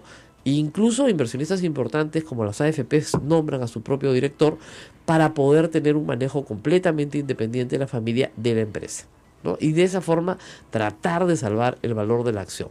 Esperemos que hoy suba, porque si bien no afecta significativamente a los fondos de los AFPs, también es cierto que hay una afectación al patrimonio de los pensionistas, y eso no puede tampoco pasar así nomás, ¿no? Como dicen, como colado. 26.51% de pérdida de gas. Claro, pero tú puedes tener un repunte en 2 años de la misma cantidad de dinero. Y es precisamente esa la acción que Claro, se toma en el directorio. más bien, ¿no? este es el momento de comprar acciones que están en el suelo, pues, ¿no? Si tuvieras plata, ¿qué acciones compras? Esa. Porque es una empresa sólida, finalmente. Lo que tiene en este momento es un problema de reputación muy grave. Entonces, eso es lo que se está afectando, eso es noticia hoy día. ¿Qué más es noticia? Bueno, ayer en la comisión Lavallato se presentó el doctor Juan Monroy, que es procesalista en realidad, y según él no, o sea, cuando se aprueba la concesión de la interoceánica, acá está Fernando Olivera, ha recordado toda la historia, había un problema, había un obstáculo para que tanto Odebrecht como Graña y Montero fueran postores, y el obstáculo es que tenían un pleito con el Estado, y si tú tienes pleito con el Estado, no puedes ser postor. El tema es que ellos no tenían un pleito del Estado porque ellos fueran los infractores, sino porque ellos estaban reclamándole un dinero al Estado que no les habían pagado.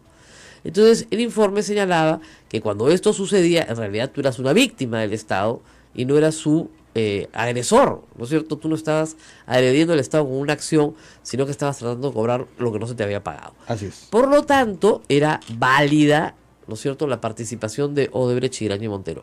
Tan es así que posteriormente se saca una ley para convalidar toda esta situación y que participen. Entonces, bueno, eso fue lo que pasó. Pidieron informes a varios estudios de abogados, uno de ellos fue el doctor Juan Monroy, pero él dice que él no presentó ese informe el 4 de agosto, sino que lo presentó 8 días después. O sea, 4 más 8, 12. Y que no entiende por qué adulteraron la firma para poder justificar esto. ¿No es cierto? En fin. Tengo también una nota de prensa que me envía curiosa, no la había visto, que me la envía me la envía, les voy a decir, Luis Fabre. No es su verdadero nombre, estaba tratando de recordarle, es Felipe Huermus, pero es el nombre que usa, ¿no? Y sobre la campaña, sobre varias campañas en las que ha trabajado, entre ellas la del presidente Humala. Dice, en relación a las noticias publicadas en la prensa peruana referentes a la campaña presidencial del 2011, cabe el siguiente esclarecimiento. Fui contratado en enero de 2011 por la empresa FX Comunicación Global, empresa de la cual nunca fui socio, para trabajar en la campaña del candidato Ollanta Humala. Miren, esto es cierto, porque el que contrata a esta empresa es Salomón Lerner. Lo hace en enero del 2011, pues estaban desesperados. Ollanta Humala estaba muy atrás en las encuestas. Y regreso al tema que comentábamos ayer. ¿Por qué Odebrecht les daría $3 millones en mayo del 2010? Cuando no valían nada, además cuando estaban entusiasmadísimos dándole plata a Alan García para su Cristo, para su libro, para otras cosas, ¿no es cierto? Bueno, ¿qué más dice Luis Fabre? Trabajé en dicha campaña como es de público conocimiento y fui responsable de la creación de sus spots publicitarios. No participé de ninguna reunión sobre financiamiento de dicha campaña electoral y no recibí ni me fue solicitado entregar dinero para los responsables de dicha campaña. Por último, reafirmo lo ya declarado en 2006 a la comisión presidida por Juan Pari. En relación a las empresas brasileñas mencionadas, Odebrecht, Camargo Correa, OAS, Andrade Gutiérrez y Queiroz Galbao, cabe informar a la comisión que no tengo y nunca he tenido relación laboral, contractual o comercial con ninguna de ellas y que nunca he recibido algún pago de dichas empresas. Deseo agregar que no tengo ni tampoco he tenido cualquier relación laboral, contractual o comercial con ninguna empresa brasileña que tenga inversiones en el Perú. Eso es lo que dice Luis Fabre. Ahora, ¿cómo probamos que él cargaba la plata? ¿No es cierto? Entonces, sí, la verdad es que esto es muy claro y esperemos que se ratifique en lo que digan los demás. Barata no ha dicho que Fabre era el que cargaba la plata, ¿no es cierto? Hasta donde yo sé, aun cuando en varias publicaciones peruanas los indican a él como una especie de mula o correo de dinero en efectivo. Lo cierto es que él entra a la campaña en enero del 2011. ¿Y por qué lo sé? Porque cuando él entra a la campaña le prohíben a Humala darme entrevistas. Nunca más me dio una entrevista. No le era conveniente. La última entrevista que me da Humala a mí es justamente las primeras semanas de enero del 2011. Yo creo que Fabre vio y dijo, no vuelve más a este programa. ¿Ya? Entonces simplemente nunca más me dieron una entrevista. De verdad. A partir de que Fabre aparece. ¿Ya? ¿Por qué sería? Porque quería ganar las elecciones, supongo, ¿no? Pero en fin, entonces sí recuerdo claramente los hechos, ¿no? No son hechos a los que no pueda recordar. Así que nada, vamos a hacer una pausa. Hay mucho más por contar. El país está muy involucrado en un tema policial, pero vamos a salir de los temas policiales y vamos a los temas nacionales. El tema de Chinchero también está en agenda, una nueva suspensión de la obra en el aeropuerto, y una controversia nuevamente en el Congreso que amenaza arrasar con el vicepresidente de la República y ministro de Transportes, Martín Vizcarra. Así es. Es la próxima víctima. Se oyen las voces de censura. No, y además es interesante porque se unen, la moción la presenta Acción Popular, no la presenta el Fujimorismo. Claro. Obviamente la izquierda va a buscar censurarlo, porque si no lo busca censurar, la izquierda queda mal. No tendría razón de ser. Exactamente, ¿para qué está? Y con los votos del Fujimorismo simplemente el hombre está quemado. ¿Ya? Y era la carta de sacar adelante infraestructura muy importante para el Perú. Como lo hizo bien en Moquegua, el presidente confiaba muchísimo en que Vizcarra pudiera sacar adelante todos los proyectos de infraestructura que hay que sacar, que no son pocos, y simplemente lo van a quemar, como han quemado al ministro de Educación. La maldición de Saavedra. ¿No? 27% tiene popularidad el presidente. Se le dijo, se le advirtió. Y nuevamente viene aquí algo que conversé anoche, pueden verlo, voy a tratar de colgarlo, en una conversación muy interesante con Steven Levitsky y los estudiantes peruanos en Harvard. Se reunieron en una clase y tuvimos una conversación de 1 hora y media por Skype. Bien interesante la experiencia. Y ellos, bueno, obviamente desde la distancia, desde Boston, están muy preocupados por lo que pasa en el Perú. Y varios de estos temas de los que hablamos aquí en la mesa todos los días fueron conversados anoche. Claro. Así que les voy a pasar el link. Pero, miren, la situación de corrupción en el Perú tiene un problema bien grave. No hay un líder en este momento anticorrupción. Hoy día lo dice Mirko Lauer en su columna también. No hay una cara. Nadie es el líder anticorrupción. Ese espacio está vacío. Entonces hay que preguntarse si se va a llenar con Verónica Mendoza, con Julio Guzmán. No se puede llenar con ninguno del elenco estable. El elenco estable pues está quemado. Sí, ¿ya? Pues. Y Keiko Fujimori no puede abanderar la lucha contra la corrupción porque, digamos, el movimiento antifujimorista simplemente no se lo va a permitir, pues. Es ridículo. Entonces, ¿quién va a hacer la cara? Debería ser el presidente de la República. Y sin embargo, su cercanía a Toledo, el premierato, haber sido ministro de Economía, lo tiene contra la pared. Entonces, eso lo único que hace es bajar y bajar y bajar y bajar las encuestas. Tremendo. Si el presidente llega a 10% de las encuestas, con un país que no lo quiere ver, ¿no es cierto?, con ministros censurados, ¿qué va a pasar? ¿Quieren que les cuente lo que va a pasar? Ya saben, ya se los he contado. Vamos a la pausa y volvemos. Esto es A Pensar Más con Rosa María Palacios. Sodomco, Sociedad Dominica de Medios de Comunicación.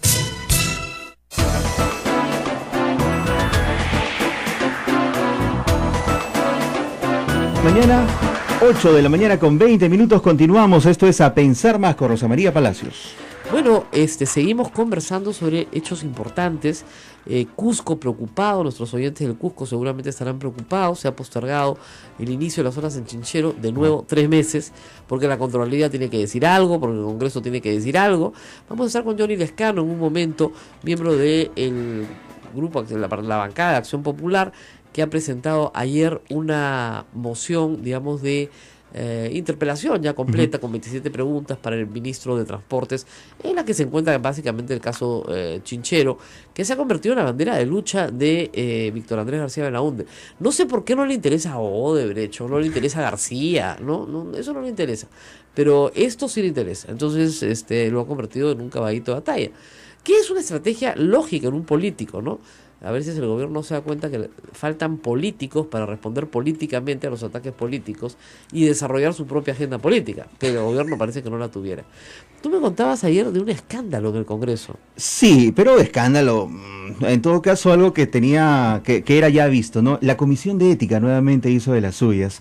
Luz Salgado y Kenji Fujimori librados de denuncias que podrían ser consideradas, si no fueran ellos, sino otra parte de la política peruana, gravísimas, ¿no? Éticamente incorrectas. Totalmente. Miren, esa comisión hay que cerrarla por una razón muy sencilla, práctica.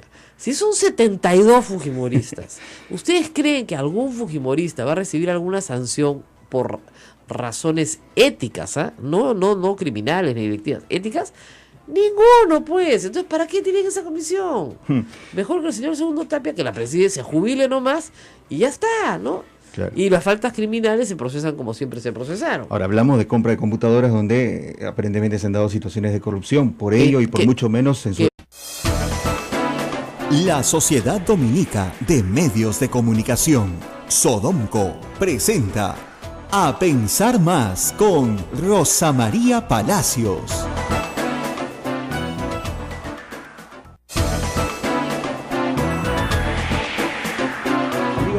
Bienvenidos, esta es una nueva emisión de A Pensar Más con Rosa María Palacios en las emisoras de la Sociedad Dominica de Medios de Comunicación Sodomco, integrada por Radio Santo Domingo en Chimbote, Radio San Martín Arequipa, Radio Veritas CRTV Cusco, Radio Cepagua Ucayali, también con nuestros amigos de Radio Quillabamba en La Convención y Radio Madre de Dios en Puerto Maldonado. Radio Santa Rosa es nuestra anfitriona en Lima, ciudad capital, y desde ahí estamos transmitiendo en estos momentos este programa. Recuerden que también estamos en vivo por medio de Radio Santa Rosa en la página, en fanpage de la radio, en Facebook Live, esta señal que nos permite integrarnos con el mundo entero, no solamente con el audio. ¡Qué miedo! También con el video. Hay que tomar postura. Buenos días a todos. He tenido dificultades para entrar. A veces esto es un convento demasiado cerrado, ¿no? En modo clausura. En modo clausura estábamos hoy día. Tocaba todas las puertas y nadie me abría. Y estamos de mañana con lluvia, me estaba empapando afuera, lloviendo pero gotones, esa lluvia de verano de gota grande, ¿ya? Y yo tocaba la puerta y me seguía mojando, y tocaba la puerta y me seguía mojando, parecía película, de verdad. ¡Déjenme entrar al convento! Es una cosa espantosa. En fin, tenemos varias novedades. Quiero empezar con un descubrimiento de José Alejandro Godoy, que se va a retirar del periodismo por un tiempo para trabajar en el sector público, pero que se despide con una cosa muy curiosa hoy. Tú sabes que en el año 2008, nuestro entonces presidente, el señor Alan García Pérez, tenía, el deseo de plasmar pues su visión del país, ¿no?, en un libro. Y hizo una larga entrevista con Carlos Spa y el libro se publicó. Muy bien. Este hermoso libro fue auspiciado por... No. Sí. No te puedo creer. Eso es increíble. Fue auspiciado por Odebrecht. Entre otras concesionarias, ¿no? Fue auspiciada por Odebrecht. Y las fotos incluso fueron prestadas por Odebrecht también, algunas de ellas. ¿No te parece increíble? No los conozco, no sé quiénes son, hay unas ratitas ahí. Pero el Cristo, el libro, ¿no? Perdóname, el Teatro Nacional, ya, demasiadas donaciones, ¿no? Para que no los conozca para que no conozca a nadie, ¿no? Y nos tengan hablando tonterías en vez de estar hablando de, como dicen, el pez más gordo de todos. Tremendo libro y de rojo, bien bonito con su pensamiento, el perro lolterano, China, toda la... Lo ves atrás, auspiciadores, Odebrecht. Y lo que es curioso es que, que nadie se ha acordado de estas cosas, pero José Alejandro Godoy, que es un busquillas con los libros. Qué bravo, ¿ah? No, qué trompe, ¿no? Sí, se comenzó a ver, ¿quién auspició esto? ¡Anda! Lo cual confirma una hipótesis que tiene que ser válida para todos. Es decir, si Odebrecht era una persona jurídica respetable en el 2008, ¿por qué no le podía dar plata a la campaña de Humala en el 2010?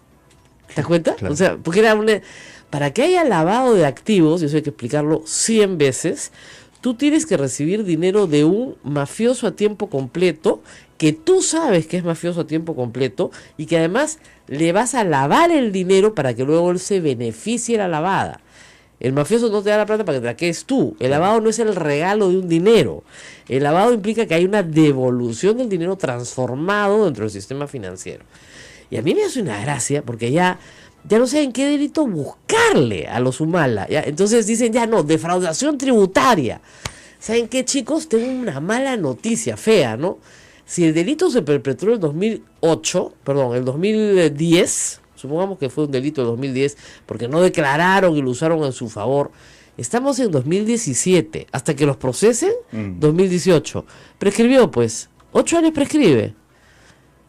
O sea, tributariamente a ti no te pueden revisar de 4 años para atrás. Claro. Máximo la extensión es de 6 años para atrás. Entonces, no hay forma tampoco. Ya pasaron 7 años. Eso es en el caso de tributario. Bueno, que no hay, olvídense, ¿no? Ya no saben por dónde jalar la pita. Y a mí me gustaría también que mucha gente vaya presa, ¿no? Pero si vamos a jalar la pita para unos, jalemos la pita para todos, ¿no? Y con celeridad, ¿no? Claro, entonces, por ejemplo, yo volvería a hacer una auditoría con un perito no aprista, por ejemplo, de los bienes de Alan García, por ejemplo, ¿no? Y de sus esposas, parejas, hijos, etcétera, para considerar si ahí hay una apropiación indebida de dineros del Estado, transformada en un delito que se llama enriquecimiento ilícito, ¿no es cierto? Y que no lo tenga que revisar el fiscal de la nación, porque ya no tiene privilegios, sino cualquier fiscal. A ver, entonces ahí veremos si los signos exteriores de riqueza de Alan García son indicio o no. También me gustaría que los paraísos fiscales que tienen cuentas que todavía no se han identificado, entonces se diga exactamente, ¿no es cierto?, cuál es la titularidad de estas cuentas que hay en paraísos fiscales, que hasta ahora no sabemos de quiénes son. Igual, tanto para Alan ¿no? García como para Ollanta Humala, y bueno, Alejandro Toledo, que ya per se está hundido. Claro. Bueno, acá les mando en Twitter, desde el tercer piso, libros con historia, segunda parte. Otro texto de Alan que estará en el candelero. Qué gracioso, ¿no es cierto? Odebrecht auspiciando, bien, otras también, pero ahí bien bonito. Perú Visión, su visión del Perú. Una cosa macanudo. En fin, es hoy el Día Mundial de las Enfermedades Raras. No quiero que se me pase esto porque creo que a veces estos días son buenos para levantar conciencia de ciertas cosas que están frente a nosotros y que no vemos. Hay un sector de peruanos pequeño que tiene enfermedades muy raras. Algunas se les conoce como enfermedades huérfanas, porque son tan extrañas que ni siquiera hay mucha investigación científica sobre ellas, ni tampoco se ha desarrollado curas o tratamientos para este tipo de enfermedades que suelen ser crónicas. Así que un saludo